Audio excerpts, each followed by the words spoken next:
Ladies and gentlemen, Eddie Marcus here, spokesman and advocate of basic human rights for all people.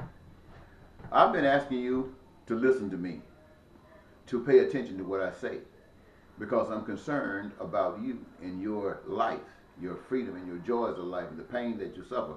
I really am concerned about it, but it seems like I'm more concerned about it than you. And nothing I apparently can do can wake you up. I've given it my best shot. I remember once I was at a church, they were having a Founders Day program or something. And the bishop was there, the church was packed. I had wanted to make an announcement, and the MC had made sure that I was not going to make that announcement. The MC said it was out of place for me to make an announcement to invite people to a gathering that I was trying to get, where I could explain to them about the peace and the prosperity and joy that they could have. They don't talk about that in church. And this MC decided that he wasn't going to allow me to make that announcement. So as he tried to close out, I stood up and told the bishop was there, he was going to close out, that I wanted to make an announcement, so he allowed me to do so over the head of the MC. And when I made the announcement, the bishop came and he said, Brother Marcus, he says, for the things that you're trying to do, and you've got a public place at the library, based upon the issues that you're going to address, there will not be enough room for the people to feel and sit comfortably. They'll be all out in the streets listening to that because you have touched on a subject that's so profound. I knew it. I knew I did. So, after the church, at the scheduled time, I went to where the event was to take place. I went there, my wife and two kids, and we waited. I set up, everything was ready. After waiting for about 20 minutes beyond the starting time, a lady from the church and her grandbaby showed up. Now here I am speaking on a subject matter so current.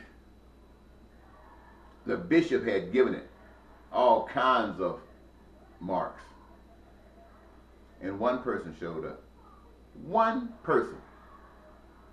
It was telling me that they weren't interested in that. No, years have passed since that. And I've done a lot of things.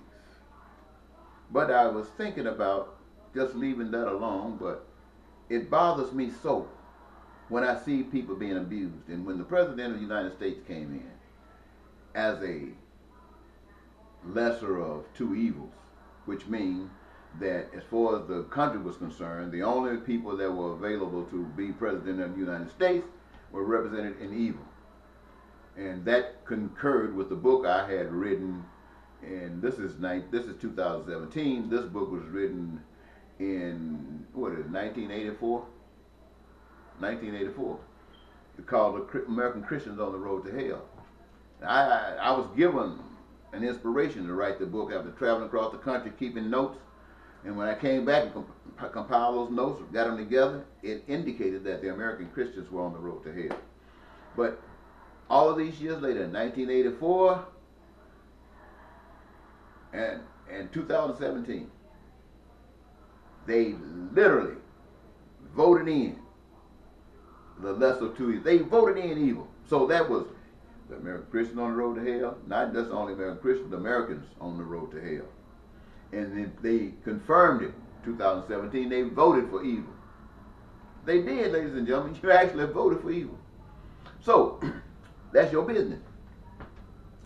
I still promise that Donald Trump, every time he does something stupid to deny the God's way, I would produce a video for YouTube and Facebook and counter it. And I've been doing that. And I've been hurting so because I see so many things that the people are being beat side the head with. Until I decided once again to see if I can get maybe anybody interested. I got over 1,000 videos on Facebook and YouTube spreading the same message. And if you ever check me out, you will see that I don't think anybody get as few clicks after producing a video as I do.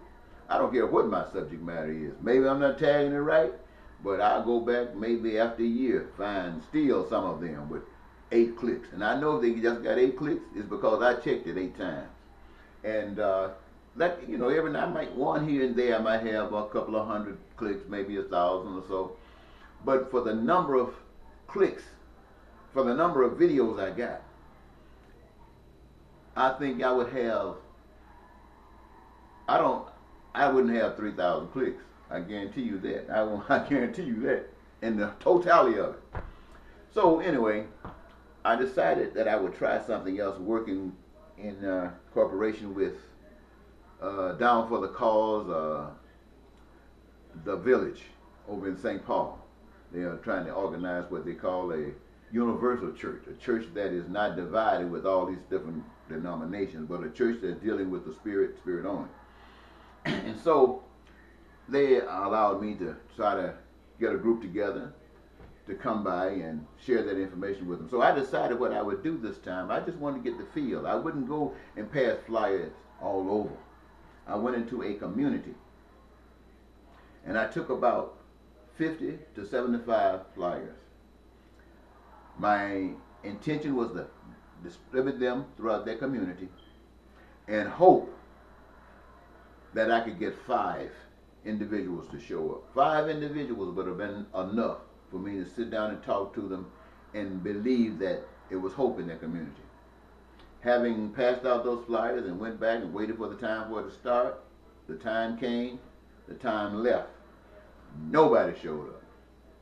So ladies and gentlemen, just for you, what are my concerns? My concerns are that you, the people, are entitled to what God has prepared for you. Now let me tell you, not the long version, but the short version, what God has prepared for you. This earth and everything that this earth has, everything, whether it's above the earth, on the earth, in the earth, seen or unseen, if it can be used by human beings, is put on this earth for the use by human beings. Now, human beings are all over this earth. And everything that this earth possesses and has to offer belongs to every human being on the face of the earth. Now to just kind of compartmentalize it, I guess I'm saying that word right, a little bit. It's broken down into geographics. We got different parts of the world. I think we got 7 continents. And in these different continents, you got a whole bunch of states. And in every state, or every country, wherever you are, whatever resources are confined to that particular location, they belong to all of the people in that location. I live in the United States of America. Everything, every resource that this United States has belongs to every person in the United States. In other words, it should be, the way to look at it is everything is nationalized. Everything is nationalized. Whatever resource is here for the people. The people. The people. And those resources that we didn't have, for instance, like electricity. When God made that information available to an individual and got the process rolling, it wasn't for to make money. That's the system that was designed to deny God. The way God had it planned for everybody that was in the darkness who wanted light was to have light. That was a gift from the Almighty Creator. The same thing with that atom and the nuclear and all that kind of stuff. It was for energy and other good purposes that it could be used for. And it was snatched first of all and sold for money. And used for damage. For damage. You don't believe that. I understand that. I have to understand it. I can't make you believe that, but it's true. I believe it. I know it's real. So when I went to that meeting tonight, nobody showed up. I didn't feel bad. I really did not feel bad. I felt that the only thing I could do was say, hey, community, there's a blessing for you. I want to share it with you. Please come out and let me share it with you. And the response was, we don't want to hear that. So I can understand for people who believe in Jesus, why Jesus came to this earth, and after healing and doing all the wonderful things that he did, I can understand why he walked up on that cross and died. It wasn't to save your soul. It was to let you know what you're going to have to do. But you don't believe that. The reason you're going to have to do it is because that every person who stands up going to stand up alone. People are not going to follow. And if they are following, they're just trying to get some benefits for what you have done. And as soon as they kill you, they're going to fall back on the side. So you got to be real. And if you're real, they're going to kill you. And the others are going to try to follow you, but they're going to kill you because the others are going to fall right back on the side and fall right back in line. In other words, what I'm saying, ladies and gentlemen, that everybody on earth was created free. Created free. And you allowed yourself to be put in bondage. Right now, as far as I'm concerned, every free man is standing up ready to die right now for whatever he represents. And everybody else is a slave. Everybody else who does not have those resources that are available to them for survival, like food, clothing, shelter, education, health care, a job.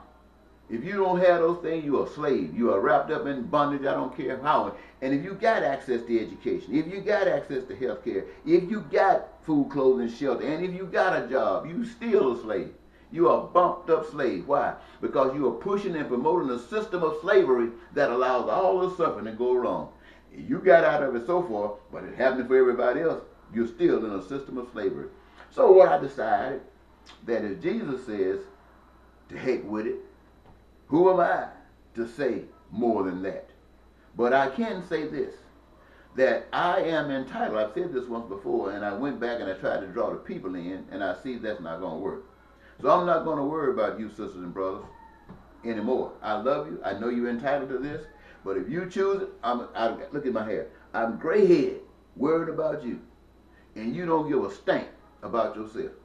All you want to do is get your cut and whatever happens, run. And that's fine if that's what you learn. That's what you learn. I'm going to tell you, you're going to pay a price.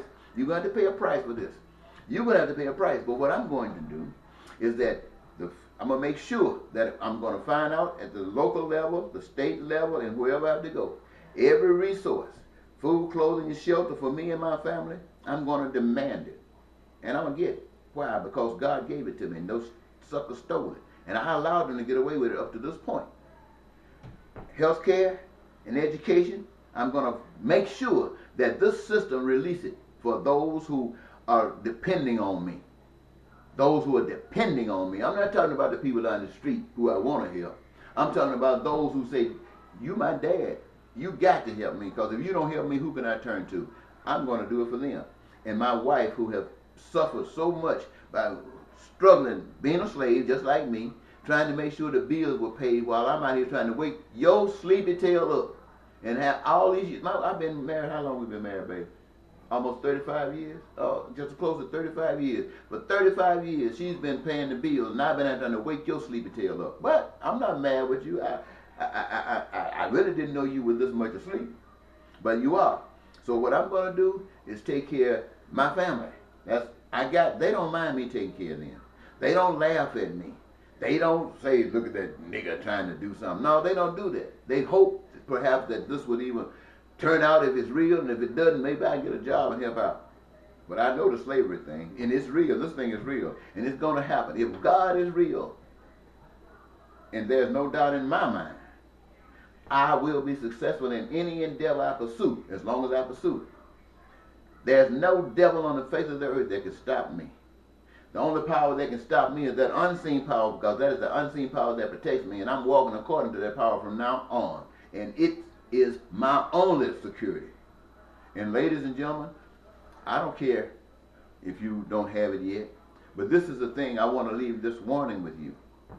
I want you to know that everything that I have tried to cause to happen since I stopped acting the fool, I did it because God wanted me to do it. God wanted me to let you know that you still matter. You didn't listen to Jesus. And the preachers out here talking to you are not talking about Jesus. They just talking junk. That's why you as Christians went to the polls and voted for evil. But God sent me to tell you what I have been trying to do for you. You have rejected it. God says, that's your choice. But this is what's going to happen, ladies and gentlemen. You are acting like a fool. And this is what's going to happen. There is something called weather. And weather is going to get you. Some people might say the weather is directly from nature. Some people say the weather is a man-made operation. What I'm talking about, man-made operation on the HAARP, H-A-A-R-P. Look it up on the internet sometime. They'll tell you some stuff will blow your mind. But I know you don't have time to look up for HAARP. You got so many other things on your mind. And that's okay. You know, that's okay. That's the way it is. That's the way it is. They tell me when the flood came, everybody had other stuff on their mind. Except a few people. So, down in Texas, down in Florida, out there in that sea out there, the Keys and those other places, Virgin Islands and stuff like that, they probably had other things on their mind too. But the weather came. Whether it came from God or whether it came from man is irrelevant. It came. And whether people prepared for it, heck no, they were not prepared for it. And now they are suffering, and I'm not trying to put them down. I feel so sorry for them, it's a crying shame. And a $10 check and a $50 check and a president who's going golfing while it's happening to him don't mean a thing, and ain't no need of me getting hot. The time for me to get hot is before it happens. But when it happens, and you haven't prepared for it, nothing I can do about it. So there you are out there now, in this place out here, hurting. And I know there are people on inland who got relatives out there, and they want something to happen. Hey, what were you doing? What are you doing to prepare for your future if something like that comes upon you? Nothing. But I want to promise you, ladies and gentlemen, just like that stuff happened out there in Florida and those other places I just got through mentioning, with your blind tail, walking around here finding some excuses to go along with these systems, going along with being a Republican, going along with being a Democrat, going along with being a black person that don't want to have nothing to do with white folks, going along with being a white person that don't have nothing to do with other people. You said, oh, keep on doing it. Don't you let me stop you. You just keep on doing it. Keep on doing it. Keep on doing it. People over there in North Korea, you believe that Turkey over there that's leading you? Keep on believing it. Those people over there in Russia, you think Putin care about you? Keep on believing him. Keep on. Keep on. Ain't nobody a fool but y'all. You what I said? Y'all. Y-A-L-L. Y'all are the fool. Because I guarantee you, it's going to happen. And you didn't prepare for it. You didn't prepare for it. Well, I'm going to leave that alone as my warning. But I want my city. I want my state. I want my nation to know that the power of God is in me, and those things that are essential that gives us the fulfillment of me and my family's dream. I want him to get up. When I get up Monday morning, I'm not going out there and stand up and argue for the people at Dorothy Day, those homeless people out there. I talked to a brother today, and I was inviting him to the meeting, and he was saying that God has control of this, man. Leave it alone. You got these people down there at Dorothy Day. Dorothy Day is a shelter. People have been so beat down, and they just sitting up on corners, according to him, sitting on corners, just acting like they, I can't find a word to describe it. But he said that that was what happened. And I can't help that. I mean, Dr. King wanted to help people. He did what he did for being real. Me, I learned. I got to be real for me and my family. If somebody asks me to help them, I'll do whatever I can to help them. But I'm not going volunteering. I'm not volunteering to be going out there and say, let's go, and nobody show up but me. I ask people all the time, what would you like? Would you like for your dreams to come true? Would you like to have peace and prosperity and joy in your life? And everybody says yes. And I say, well, then everybody that wants that, stand on this side. And everybody who don't care, stand on the other side. And when I go on the side for the peace and stuff that I just got to talking about, I'm on it by myself. I ask the people on the other side, I thought you said you wanted. Why are you standing over there? They say, why should I commit myself when nobody else is going to do it? So rather than give any life to the peace and prosperity and joy, they give all the life to being messed over. So I rest my case.